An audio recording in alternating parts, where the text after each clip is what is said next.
Organisation Ghantasala international foundation trust gift వారి ఆధ్వర్యంలో బాలు స్వరరాగ సప్తాహం ఎంతో వైభవంగా ఘనంగా ఈరోజు ఆఖరి కార్యక్రమాన్ని చేసుకుంటున్నాం అంటే ఎంతో ఆనందంగా ఉంది.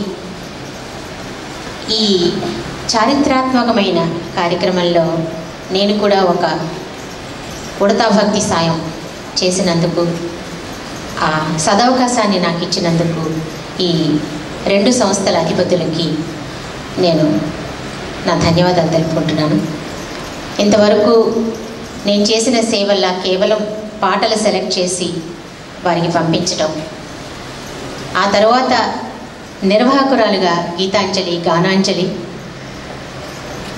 మరి పాటలు ఎవరు పాడితే బాగుంటుంది, కొంతవరకు నేను పాటల ఎవరు పాడితే బాగుంటుంది, లేకపోతే ఎవరు ఈ పాటకి న్యాయం చేయగలరు అన్నది కొంత నేను సూచనగా చెప్తే ఆమె దాన్ని ఫైనలైజ్ చేసి మరి ఆర్కెస్ట్రా వారందరినీ సమకూర్చి ఒక నిర్వాహకురాలుగా చక్కటి ప్రదర్శన చూపించింది.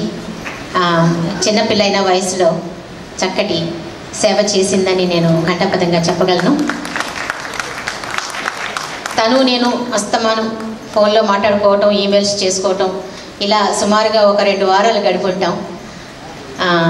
ఈరోజు ప్రతి ఒక్కరూ చక్కటి టాలెంట్ ప్రదర్శిస్తూ ప్రతి పాటని ఎంతో అందంగా పాడి మనందరికీ ఆనందాన్ని చేకూర్చారంటే అది ఒక అద్భుతమైన ప్రక్రియ. ఎందుకంటే మనం ఒక ఆశతో, ఒక సంకల్పంతో ఒక పని మొదలు పెడతాం, కానీ దానికి ఫలితం చేకూరినప్పుడే దానికి సరైన ఆనందం లభిస్తుంది. సో ఈరోజు ప్రతి పాట నేను ఒక ఆలోచనతో, ఒక కారణంతో, ప్రతి పాటకి నేను ఒక కథ చెప్పగలను. ఎందుకంటే అంత రీసెర్చ్ చేశాను ఈ పాట లిస్ట్ వేయడానికి. ప్రతి ఒక్కరూ ఆ పాటకి న్యాయం చేకూరుస్తుంటే ఎంతో ఆనందంగా ఉంది. నేను అక్కడ కూర్చుని ఆహా ఈరోజు ఈ పాట చాలా బాగా వచ్చింది, ఆ పాట చాలా బాగా వచ్చింది, నేను చాలా సంతోషిస్తున్నాను. ఇలాంటి అరుదైన ఆనందాన్ని నాకు అందించిన శ్రీ వంశీ రామరాజు గారికి, ధర్మారావు గారికి, తర్వాత